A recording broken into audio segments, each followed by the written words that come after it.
bueno, este seminario, un seminario que hacíamos regularmente eh, para poder entender los movimientos y dar alguna estrategia de cómo superar el dólar peso, ¿ya?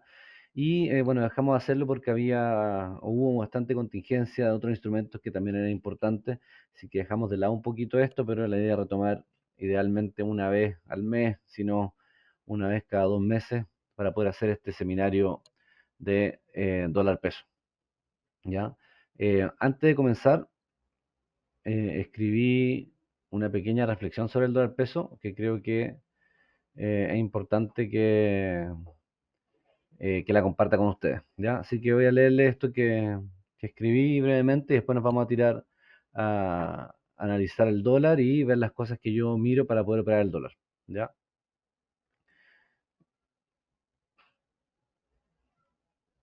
Se ve todo, ¿cierto? La imagen, texto, estamos bien.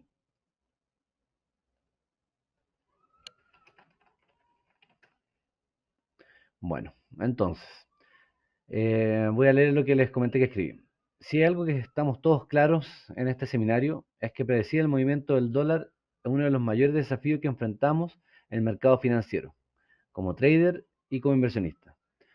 Por lo que tratamos de analizar, proyectar y anticipar. Siempre hay variables que se nos escapan, factores macroeconómicos, eventos políticos, imprevistos y hasta decisiones de bancos centrales en la otra punta del mundo que pueden cambiar el curso de la moneda en cuestión de minutos.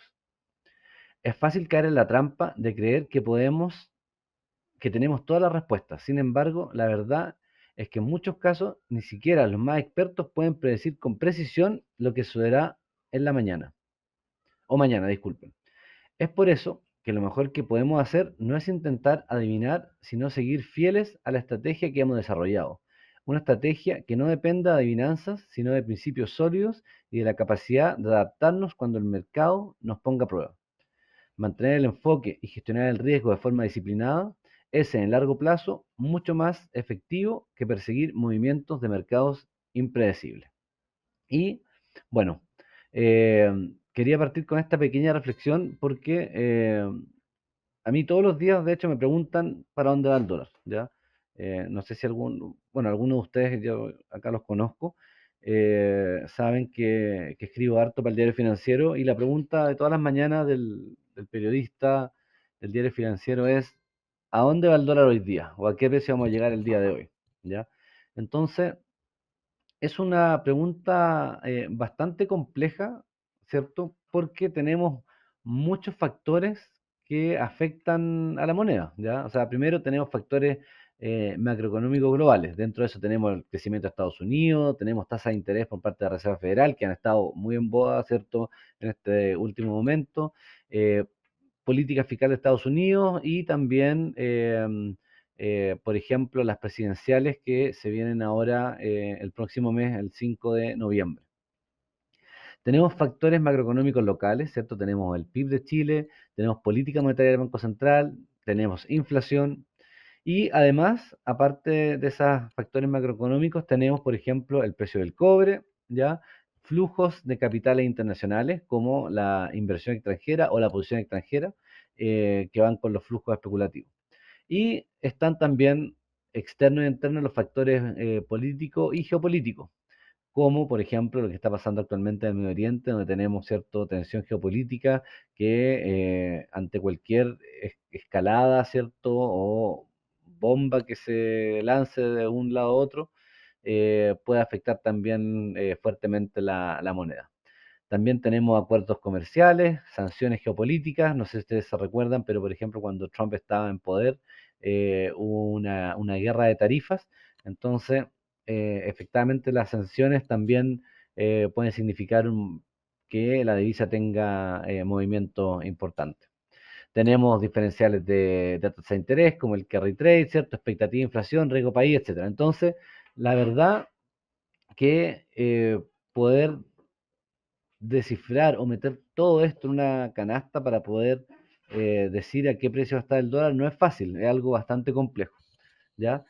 Por lo que yo creo que la mejor estrategia, ¿cierto? O lo que yo he logrado desarrollar en estos 12, 13 años que llevo operando, uno es poder identificar niveles apoyarse con algunos indicadores técnicos, mirando otro gráfico y poder, ¿cierto?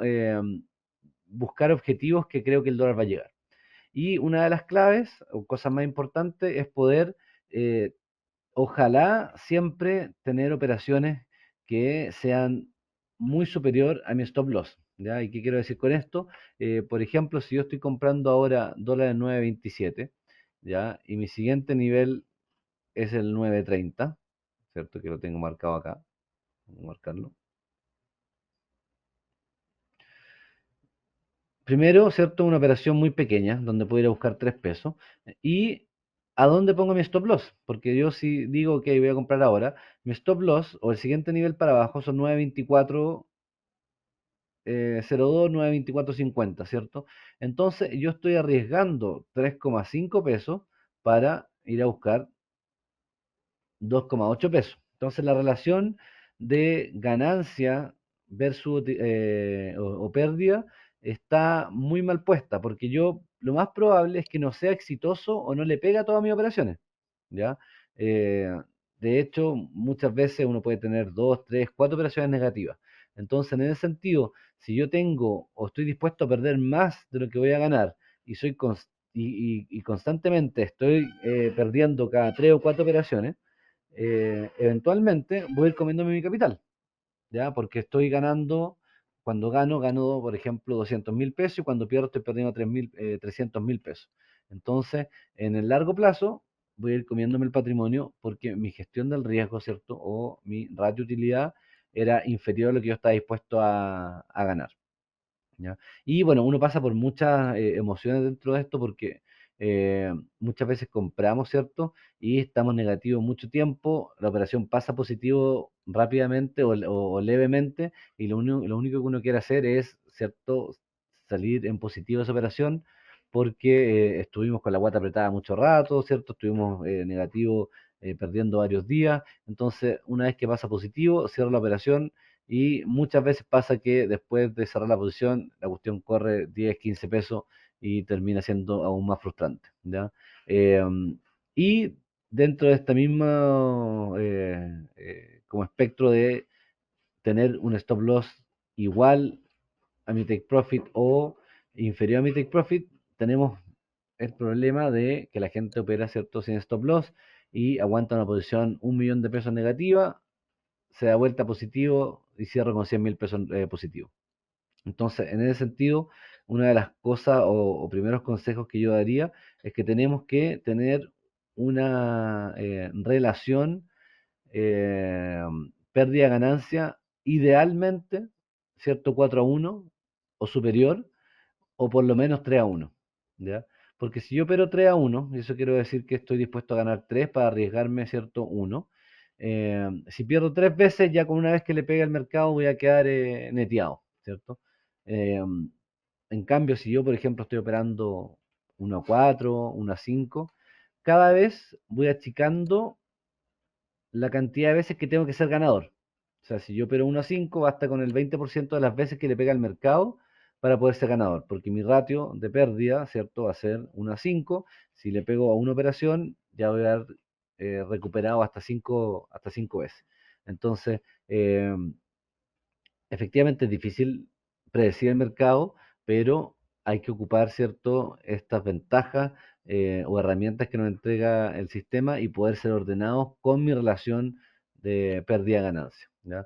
Por lo general, claro, yo a lo mejor me voy al extremo, pero yo muchas veces aguanto una posición 7, 8, 9 veces mi stop loss, pero me permite efectivamente poder aguantar también las pérdidas que defino por stop loss y después cuando logro pegarle al mercado o sea a mi favor, las ganancias son muy superiores a lo que puedo haber perdido con, con un stop loss.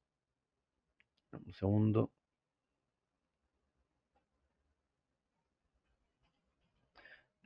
Voy a dejar, me preguntan si puedo dejar anotada la reflexión acá y la vamos a dejar anotadita.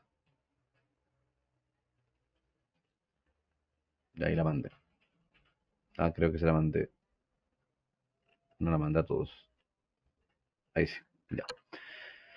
Eh, ¿cómo, ¿cómo hago, cierto, para saber cuánto puedo ir a buscar? Porque, cierto, uno dice, oye, ya, ok, voy a ir a buscar 10 pesos, pero si estoy, por ejemplo, en medio de un canal, ¿cómo voy a poder saber si voy a llegar a los 10 pesos o los 15 y voy a arriesgar 2 o 3? Ya, el primer ejercicio que me gustaría que hagan es siempre poder identificar soporte y resistencia, ya que yo creo que para mí eso ha sido clave a la hora de operar dólar peso. Ya, yo cuando partí operando el dólar peso, la verdad que ocupaba muchos indicadores, ya, la verdad tenía, no sé, 10, 12 indicadores metidos en la pantalla y de hecho se me perdía hasta el precio por la cantidad de indicadores que tenía.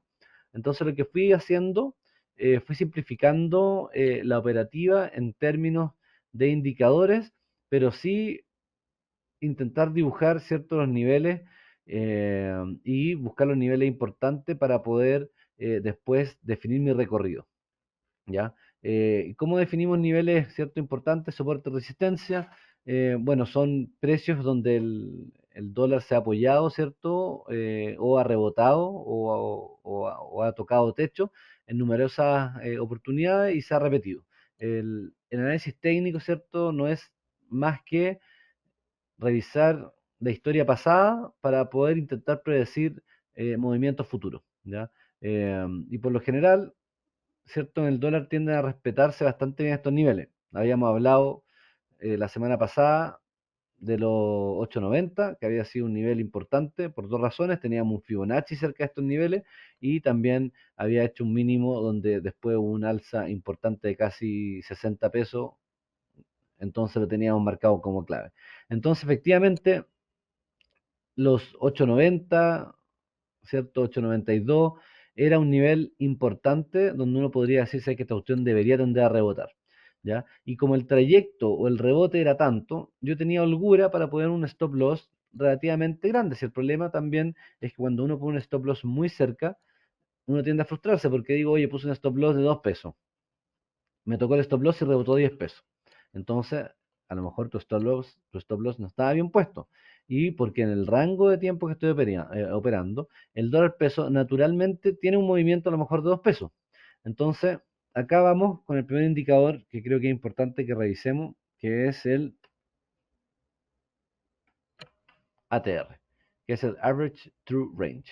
¿Ya? Y este es un indicador bastante simple, que la verdad lo único que me entrega o me dice, ¿cierto? Es cuánto se mueve este instrumento naturalmente en un gráfico o en un periodo determinado. Entonces, en un gráfico de 4 horas, el dólar peso se está moviendo 4,8 pesos. Entonces, si yo estoy desarrollando, operando una estrategia en gráficos de 4 horas, ¿cierto? Que a lo mejor no es una estrategia muy de scalping, es un poquito más, podría ser intraday o swing. Y si yo pongo un stop loss de 1,5 pesos, 2 pesos, 3 pesos, lo más probable es que se me ejecute mi stop loss, pero no porque haya cambiado algo en el mercado, sino porque naturalmente, ¿cierto? Vemos que el movimiento del dólar es 4,8 dólares. Entonces, tengo que tener ojo a la hora de fijar mi stop loss que el movimiento natural del instrumento no sea igual, ¿cierto? O inferior a lo que estoy poniendo yo como stop loss. Ya, vamos a irnos a un ejemplo, por ejemplo, acá del oro. Si yo agrego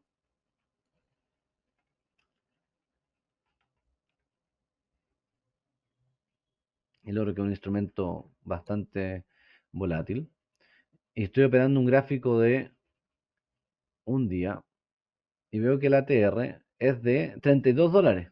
Entonces, si yo estoy operando y le pongo un stop loss de 5 dólares, lo más probable es que esta cuestión me lo ejecute y después pueda seguir subiendo, ¿cierto? O bajando, eso es lo mismo, pero naturalmente va a haber un movimiento inherente a ese activo que estamos mirando y no necesariamente es porque hubo algún cambio en el mercado, porque rompió algún nivel o porque pasó alguna noticia, sino netamente porque instrumento tiene un movimiento natural, ¿ya? Entonces hay que tener ojo con cómo fijar los stop loss y tener ojo en cuánto está ese movimiento, ¿ya? Porque lo más probable, y ocurre muchas veces, que mucha gente opera con un stop loss ajustado, que muchas veces está bien operar con un stop loss ajustado dependiendo las circunstancias, si decidía apalancarme un poco más, ¿cierto? Pero también stop loss muy ajustados bajo los niveles de ATR, lo más probable es que se termine ejecutando y no significa que haya pasado nada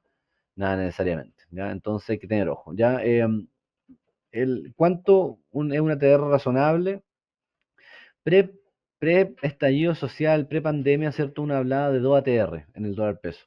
Ya por lo general era suficiente. Ahora el dólar peso efectivamente está más volátil, pero hemos visto una normalización en los movimientos del dólar. eh, entonces yo volvería a eso, a los 2 ATR de stop loss para poder fijar un stop loss. Entonces el ATR me dice que es 2, lo más probable es que tenga que poner un stop loss de 4, siempre que esté en un nivel, ¿cierto? Y que me esté marcando, ¿cierto? Alguna señal de compra o venta, ¿ya? Porque si compro ahora, por ejemplo, ¿ya? Que estoy llegando a la parte alta de este soporte, de esta resistencia, eh, lo más probable es que a lo mejor, ¿cierto? Esta cuestión puede que toque el nivel y tenda a caerse un poco. Entonces voy a poner stop loss, va a llegar y me lo va a ejecutar. O sea, este no es un buen nivel de entrada a lo mejor ahora. Sobre 9.30, ¿cierto? Si veo una confirmación, una ruptura del nivel con un cobre cayendo, una tensión en el Medio Oriente que no disminuye, lo más probable es que, ¿cierto? Sea una buena compra. ¿Y cuál es el nivel que voy a ir a buscar? Yo los tengo dibujados, ¿ya? Entonces hagan el ejercicio de dibujar los niveles, ¿ya? Y acá no hay, ¿cómo se dice? Good or wrong. Podemos a lo mejor nosotros tener diferentes niveles marcados que otros, ya, pero por lo general hay ciertos niveles importantes que son psicológicos o que todos los traders están mirando. Por ejemplo, los 900 es un nivel importante, ahora los 950 es un nivel importante, los 1000 es un nivel importante, ya, y tenemos entre medio todos los Fibonacci que también pueden resultar como niveles importantes, ya. Yo por lo general estoy operando cuando estamos cortos, ¿cierto? Por ejemplo, veníamos cortos antes de la Fed, 950.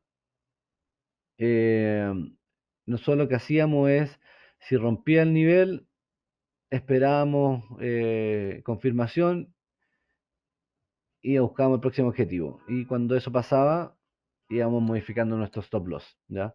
Entonces, hubo muchas veces que logramos sacarle a las operaciones 40, 50 pesos. Entonces, nos daba mucha holgura para poder equivocarnos después, poder a lo mejor apalancarnos un poquito más y buscar mejores ganancias en el dólar peso. Ok. Una vez que yo, ¿cierto? Encuentro un punto de entrada, ¿ya? ¿Y cuáles son mis puntos de entrada? La parte baja, ¿cierto? De los pisos es compra, si es que creo que esto va a seguir subiendo, o, por ejemplo, acá hay un techo, uno podría decir, oye, esta cuestión puede llegar a 9.30 y podría tender a corregir, efectivamente, ¿cierto? Porque cuando llega a un techo es es una resistencia, o sea, disculpe, sí, una resistencia, y la resistencia, como bien lo dice, ¿cierto? Resiste no pasar el precio y podría darse vuelta. Entonces, ¿qué cosas toma en consideración? Una, cómo está el mercado en general, si es un mercado optimista para el dólar peso, o sea, o para el dólar en general, es un mercado que está tenso, tensionado por algún conflicto bélico. Eh, Cómo se viene la economía chilena, norteamericana, ¿cierto? O cómo se ven las tasas de interés en Estados Unidos y Chile, ¿ya? En este caso, ¿cierto? Nosotros ya empezamos a comprar cerca de los 900 después de esta baja importante y hemos mantenido la compra por varias razones. Una, porque, bueno, todo el conflicto en el Medio Oriente, que supuestamente van a atacar uno, van a atacar otro, etcétera. Y también porque tenemos la Fed donde supuestamente hasta hace una semana podía bajar la tasa de interés en 50 puntos base.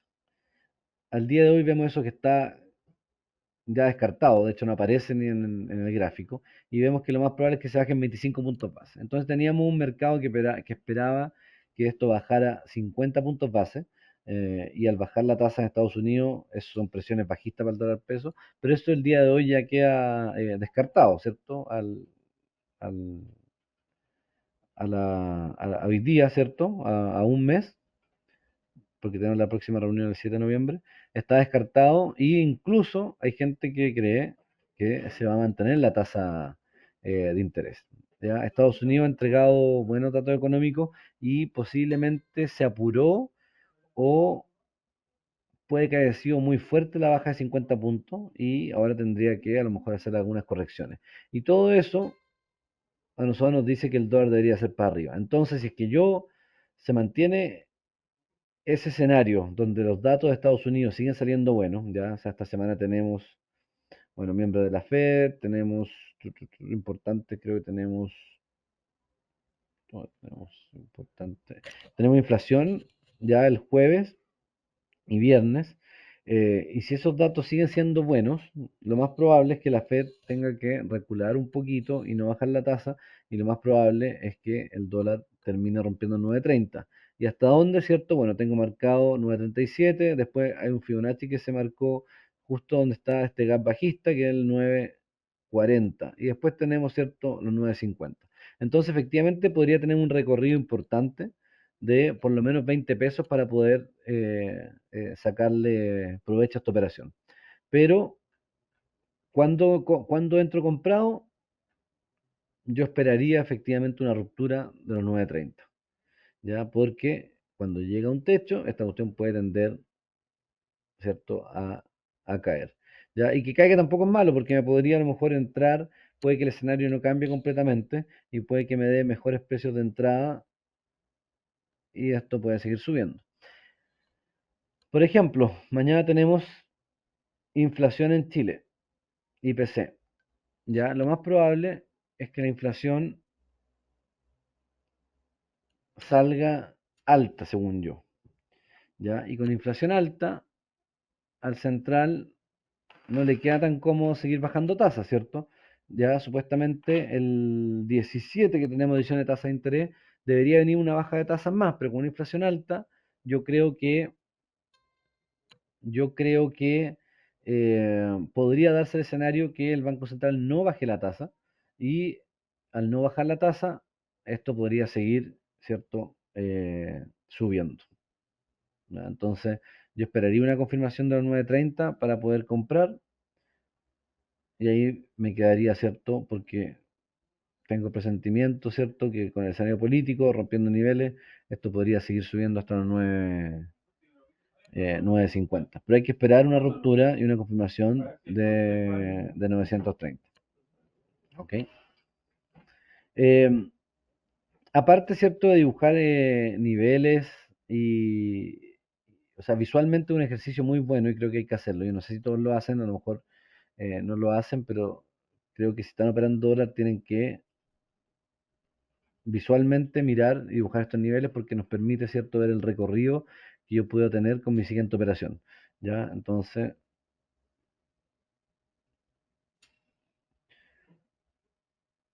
si vemos esta ruptura en 9.30, ¿cierto? 9.50 sería una operación bastante interesante. 9.30, tenemos 20 pesos con un stop loss bajo 9.30, 9.27, 9.28. O sea, fantástico. Em, además de estar mirando el dólar peso, ¿cierto? Yo creo que tienen que estar pendientes de otros tres instrumentos que podrían afectar al dólar peso. ¿Ya? Uno de esos es el cobre, ¿cierto? El cobre le pega directamente al dólar peso porque mientras más caro el cobre está, más dólares entran, ¿cierto? Entonces baja el precio y si baja el precio del cobre, menos dólares entran, el dólar peso sube, ¿ya? Entonces, bien, bien sencilla esa relación, pero es importante tenerla en cuenta y por eso siempre tengo el gráfico de el cobre en mi panel de instrumentos.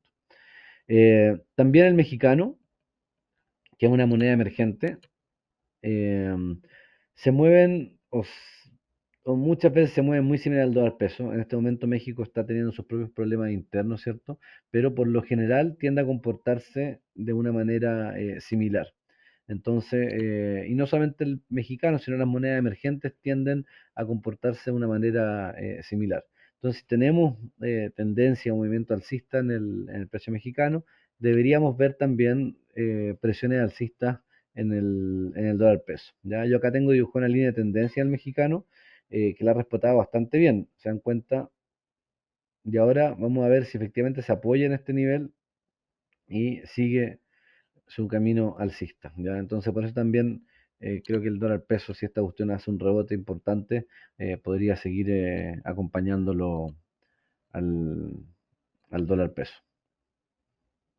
Y por último, otro instrumento que yo miro bastante es la bolsa norteamericana. En general yo miro el Nasdaq, ya, podría mirar el S&P, pero el Nasdaq es un poco más sensible y bastante más rápido, entonces me gusta tenerla como referencia, ya no es algo que necesariamente si es que el Nasdaq cae voy a comprar dólar, ¿cierto? Pero sí es un indicador importante, ¿cierto?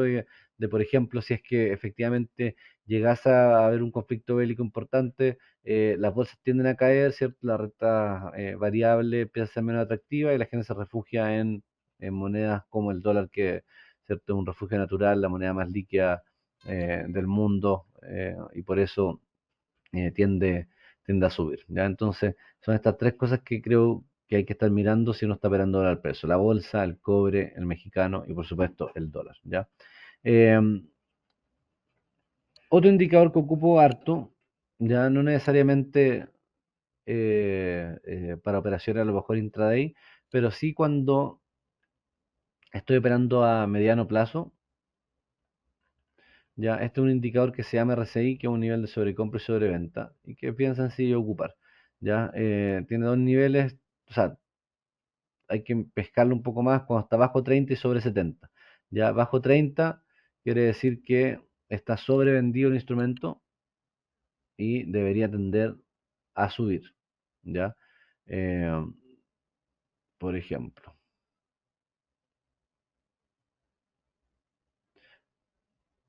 acá estuvimos bajo 30, ¿cierto? En 29 y tuvimos este upside importante de casi 21 pesos. Entonces, efectivamente me ayuda el RSI. Y si vamos, por ejemplo, acá, estuvimos sobre 70 en 80 en un gráfico diario y después tuvimos esta baja importante. ¿Ya? Entonces un RSI nos puede ayudar, ¿cierto? A lo mejor a meterle más ganas a una operación que estábamos pensando en operarla, ¿ya?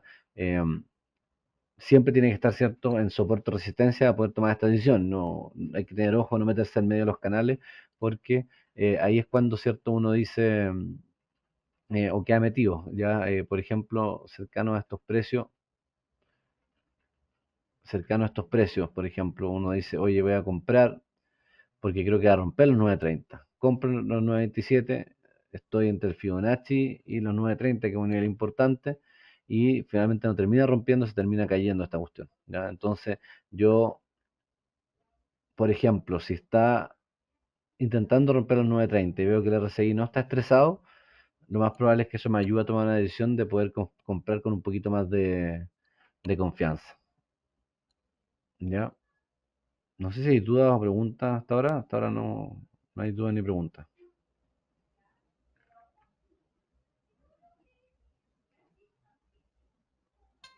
No, nada hasta ahora.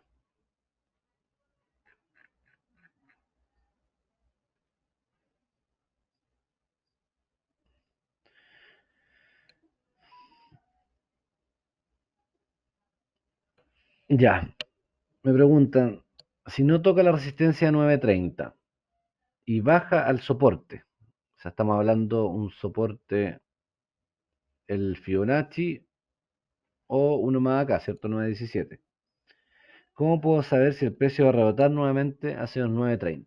Ya, es una buena pregunta, una pregunta compleja, ¿cierto? Si es que vemos que no tuvo la fuerza para romper los 9.30 y empieza a corregir y se apoya en un nivel importante, 9.17, ¿ya?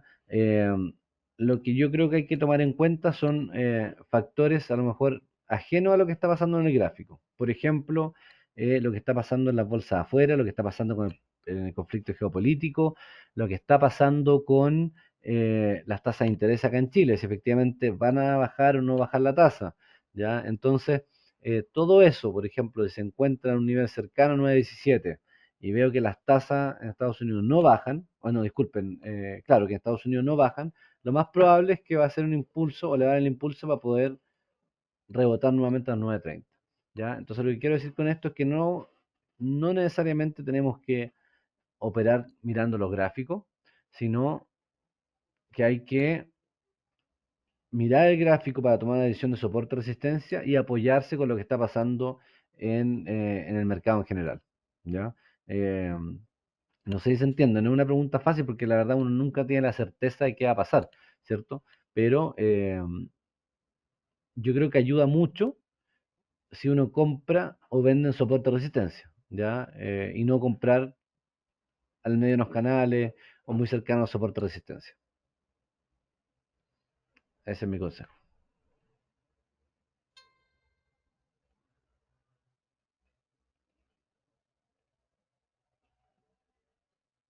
¿Más dudas, preguntas? Ah, buena pregunta. ¿Qué significa que el RSI está estresado? El RSI está estresado, o le decimos que está estresado cuando está por sobre o bajo los niveles de 70 y 30. Entonces, si tenemos un RSI por sobre 70, está estresado, ¿cierto? Está sobrecomprado. Y si está bajo 30, es que está estresado con sobreventa.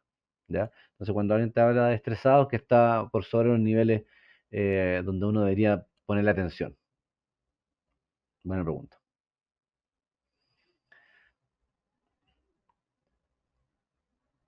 Y la verdad que el dólar es un peso, es un instrumento que claro, efectivamente mucha gente le cuesta predecirlo y por eso digo que lo mejor es eh, serle fiel a la estrategia, ¿ya? Ojalá 1 a 4, 1 a 3, ratio pérdida ganancia, eh, apalancarse más en soportes clave, por ejemplo, en vez de apalancarse a lo mejor en 9.17 harto, me voy a apalancar en 9.8, ¿ya? O 900, donde son niveles, aparte de ese niveles técnicos importantes que han tenido varias interacciones con el precio, es un nivel psicológico y uno se da cuenta porque se empieza a hablar mucho más del dólar, de las noticias, empiezan a haber más notas en los diarios, entonces niveles claves. Si yo a ustedes les digo, oye, el 1.000 pesos en el dólar, ¿es barato o caro? Lo más probable es que digan que es caro, entonces es un nivel importante, ¿cierto? Eh, entonces, yo pensaría en apalancarme un poco más en esos niveles, versus a lo mejor ahora, por ejemplo, que está en 9.27 y el siguiente nivel es 9.30, o sea, tengo muy poco rango para poder sacarle lucas porque puede llegar a 9.30 y darse vuelta, ¿cierto? O simplemente nunca llegar a 9.30. ¿Ya? Si el cobre sigue, ¿cierto? Corrige o baja y se acerca a estos niveles de 78% Fibonacci, yo creo que podríamos ver un dólar sobre 9.30, 9.37, e incluso volver al 61 Fibonacci, ya 9.40. Pero la recomendación, ¿cierto? Número uno es dibujar los niveles, ya que lo tengan visualmente claro, porque creo que muchas veces o se van a dar cuenta que no deberían entrar, ¿ya? Y yo sé que existe esta ansiedad de querer hacer el clic, existe algo que se llama el FOMO, que es el Fear of Missing Out, FOMO, ¿cierto? Es como el miedo de quedarse fuera de la operación, de que tú no hiciste clic y después la cuestión subió y perdiste plata. ¿Ya? Pero muchas veces eso tiende a ser al revés, que uno por intentar apresurarse toma la decisión equivocada. ¿Ya? Entonces, la recomendación es poder dibujar los niveles y operar los soportes de resistencia en niveles importantes donde hay más congestión, ¿cierto? Donde fue un soporte de resistencia más importante, apalancarse más y siempre con una gestión del riesgo apropiada. Y con eso no deberían tener mayores problemas. Me pregunta si este seminario va a quedar grabado. Sí, efectivamente queda grabado. Lo vamos a subir a nuestro canal de YouTube para que lo revisen. ¿Ya? Y dejé la reflexión ahí. Alguien me la pidió también. La dejé escrita en el chat para que la tengan como presente, ¿ya? Porque es verdad que con una buena gestión, y a mí eso fue lo que fue el turning point de empezar a perder plata en el dólar y ganar plata. Simplemente ajustarme a una buena estrategia. Y no estoy diciendo que no se apalanquen, si apalancarse para mí yo creo que es fantástico, pero que haya una buena gestión del riesgo, ¿ya? Y con eso pueden ser exitosos en el trading de dólar peso. Si no hay más preguntas, ¿qué pienso de la economía china? Bueno, la economía china nos afecta bastante, ¿ya? Y efectivamente, cuando salieron los estímulos, fue porque vimos este retroceso en el dólar, ya previo post-Fed. Y le pegó rápidamente, pues vimos los commodities subiendo, la bolsa china subiendo. Entonces, efectivamente, si la economía china anda bien, la verdad que el mundo anda bien. Así que me parece que es algo que sí hay que tener muy presente, ¿ya? Por lo general no ocupo línea de tendencia en el dólar peso, ¿ya? Solamente dibujo soporte resistencia, aunque uno podría hacer canales perfectamente, ¿ya? Por ejemplo, vamos a...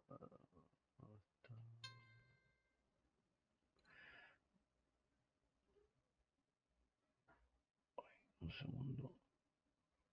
¿Cierto? Uno podría dibujar perfectamente canales...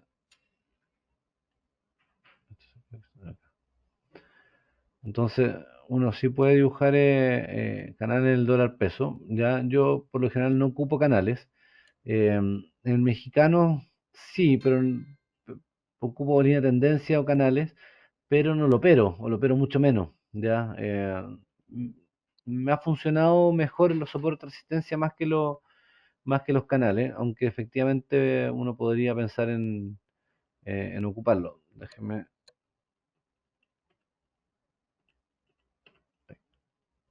vamos a borrar esto. Y también los canales, claro, mientras más sea el periodo, más fidedignos pueden ser, ¿ya? Pero yo por lo general, como se dan cuenta, no tengo ni un canal dibujado, solamente soporte resistencia y eso me ha ayudado a nosotros.